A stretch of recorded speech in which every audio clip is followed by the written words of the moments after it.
Welcome everyone to this update on ageing societies, ISO TC 314 work, particularly the work of Working Group 2, dementia-inclusive communities.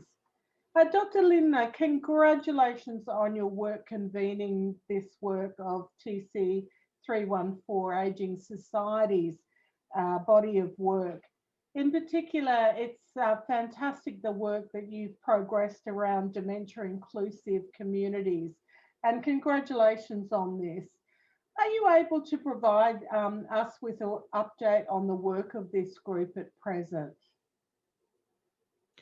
Yes, thanks first, of course, for inviting me to this interview. I think we have to congratulate not only me but the whole working group. I mean, it's around about let's say around 50 experts that are involved in the development of this document, of this standard, and I think each individual involved in that has done a great contribution and a great work. And yes, we have managed to bring all that together. And of course, I mean, why are we, focusing on a framework for dementia-inclusive communities? So we, of course, this was a very a decision that was made by experts and the ISO around about 4 years before. Yeah, so there was a strategic advisory group. So by that time, we looked into different aspects of aging, and it was clear that this ISO TC 314 should be formed, and a list of priority areas was developed. Yeah? And dementia inclusiveness was set on the top of the priority there, or one of the top priorities. Because of course, when we look into the worldwide aging process, we just see an increase of persons diagnosed to live with dementia. I mean, this has different reasons. So of course, we are aging. We have now also better medical technology that we can actually diagnose the onset or dementia onset and so on.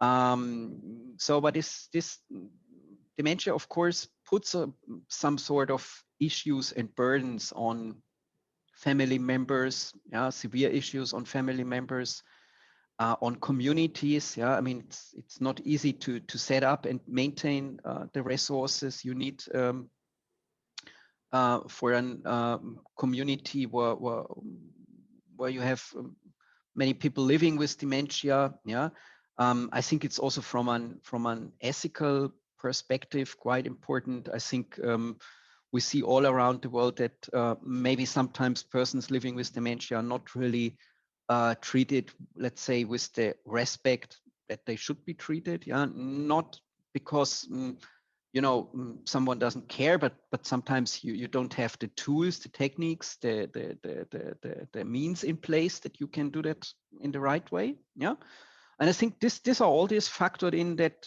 this group was kind of formed, and that we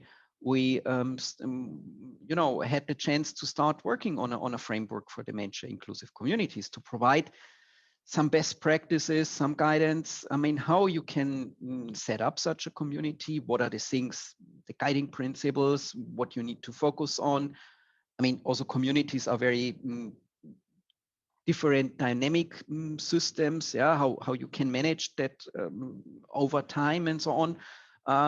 So I think our standard is not the ultimate solution, yeah, but it's a good tool that communities, whether they are bigger communities, smaller communities, have more resources, less resources, they can use to have a starting point and a guidance what to do and how to progress.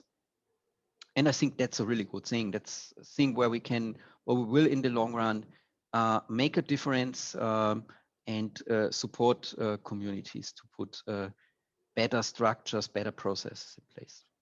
Thank you, Dr. Linner. So there's a great many opportunities that you just outlined there in working towards a single global standard around dementia-inclusive communities. What are the next steps for your group in realising this standard?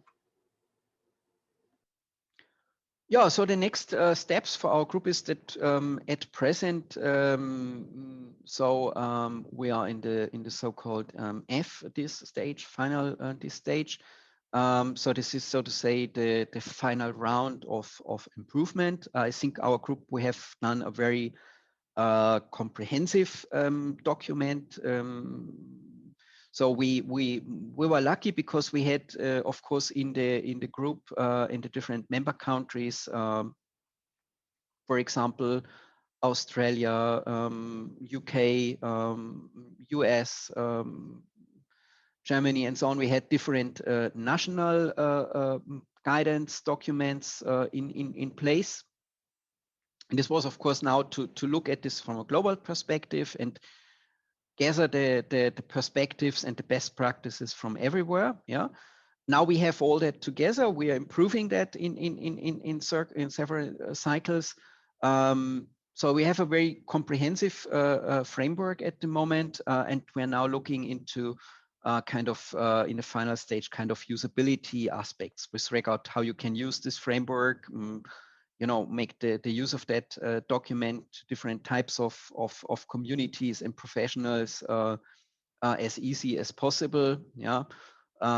Which is not an easy endeavor, since of course communities can become in many different forms, and a framework that is maybe suitable for a big organization or municipality or city, you know, might difficult be to use for a smaller community. So these are the kind of issues that we are at the moment, so to say, dealing with, and are in the final round of improving our document, our standard.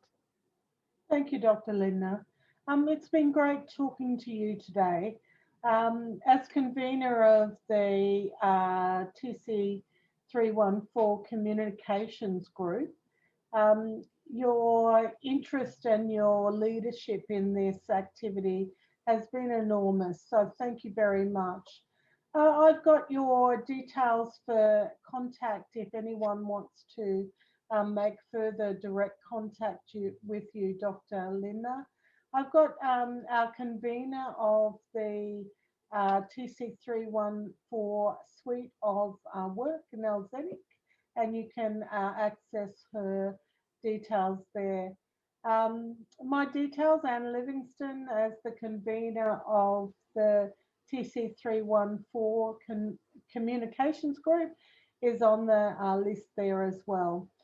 So thank you, Dr. Linner. It's great the work that you have progressed and are progressing in this really needed global standard.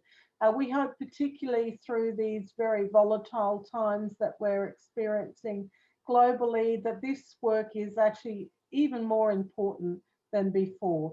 Thank you, Dr. Linner, for your time today. Thanks for having me.